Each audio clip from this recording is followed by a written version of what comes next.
take out a loan or apply for a travel grant to underwrite such an adventure. So go by yourself, Daddy shrugged. And in that moment, I knew I would dare the journey, carrying my father's blessing in my pocket. He reminded me that in college, he had worked as a biology and chemistry tutor and served food in the campus cafeteria, saving every penny to make the same trip in the year between graduating pre-med from Howard and returning to pursue his medical degree there. He'd often shared that traveling the world alone as a Black man had left him with an unshakable belief that he was equal to whatever life might send his way.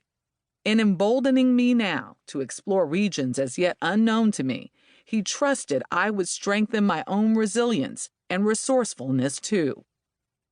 I would need those very qualities just 1 year later, when this man who had been my life's most constant presence told me he was terminally ill.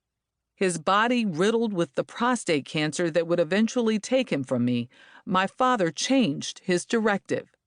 Go and find your mother, he told me then, his voice rough with the work of trying to live. You need to know your medical history on her side. It was a doctor's instruction, but after a pause, he added softly, she needs to know you. And that, I knew, was the wish of a father's heart. I was 24 when my father asked me to search for my mother so that I might ask the questions that had burned in me all those years without her. In my 2+ decades as a motherless child, I had learned that identity is shaped as much by those who are absent in our lives as by those who stay by our side. My physical appearance only complicated things, as my lightly toasted complexion and mass of wavy brown hair baffled some people. They might recognize me as Black, but the nod usually came with a wrinkle to their noses, as if to say, "But what else you got mixed up in there, girl?"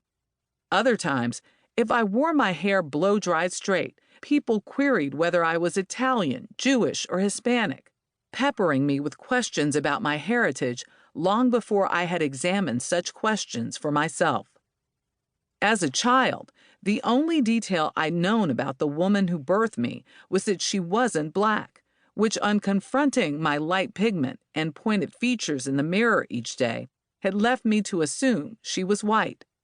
As I grew older, the unsolved mystery of my mother inclined me towards chasing the answers. This might explain why a career in journalism called out to me.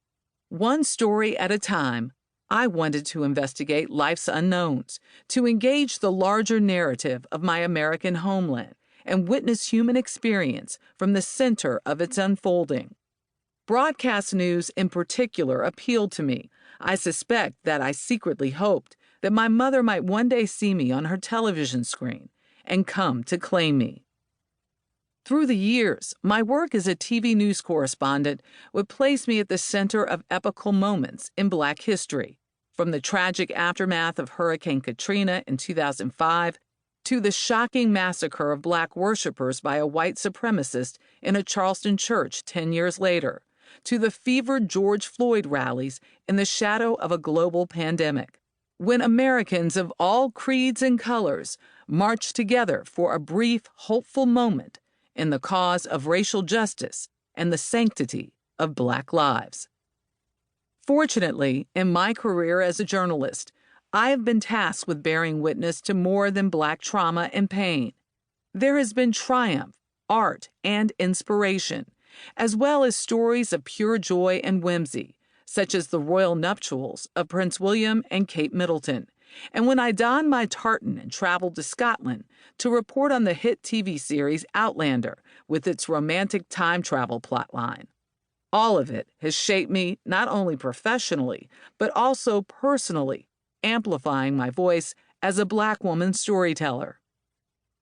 Finding my way into newsrooms wasn't always easy, however. With my untamed exuberance, transparent vulnerabilities, and penchant for blurting out the right sentiment at exactly the wrong moment, I stepped into my calling in fits and starts, navigating spaces where people weren't quite sure what to make of me. Such encounters never failed to short-circuit me back to a childhood in which I was bused to 4 different schools in 5 years, a Black girl integrating white...